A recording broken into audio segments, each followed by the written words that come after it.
Dr. Sarah Chen, a criminologist who studied the case, said this case highlights the complicated intersection of victimhood and criminal responsibility. Yes, these girls were abused, but does abuse justify murder? The law says no. Society says no, but it's not that simple when you're living in that situation, especially as a child.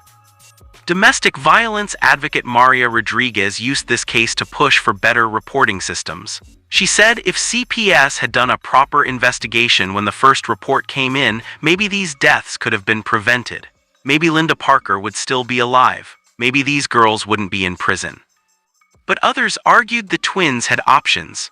Robert Parker's lawyer who represented his estate said those girls committed cold-blooded murder. They planned it for weeks. They could have called 911 any night their father was violent. They could have told someone. Instead, they chose murder.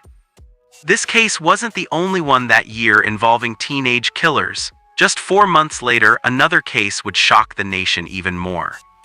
This is Daniel Morrison. He's 15 years old, and he just shot and killed 4 of his classmates at Jefferson High School in Arizona. The date was April 23, 2020. It was a Tuesday morning, third period. Daniel walked into his algebra class with his father's gun. He didn't say anything. He just started shooting. Teacher Mrs. Susan Miller was hit first. She died shielding 2 students. Student Jake Peterson, 16, was killed trying to tackle Daniel. Student Emily Rodriguez, 15, was shot while running toward the door. Student Chris Taylor, 14, was hiding under a desk when he was shot. 11 other students were injured. The shooting lasted 4 minutes before school security officer Paul Jackson tackled Daniel and disarmed him.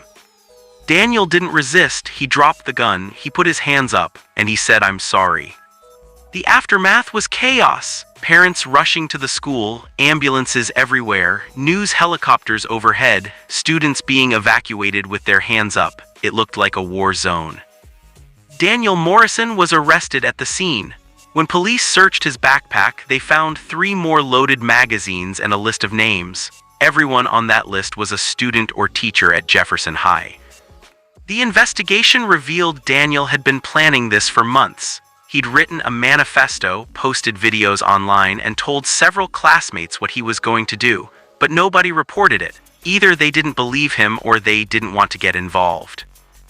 Daniel's home life painted a disturbing picture. His parents had divorced when he was 12. His father, a military veteran, had PTSD and kept multiple firearms in the house, poorly secured.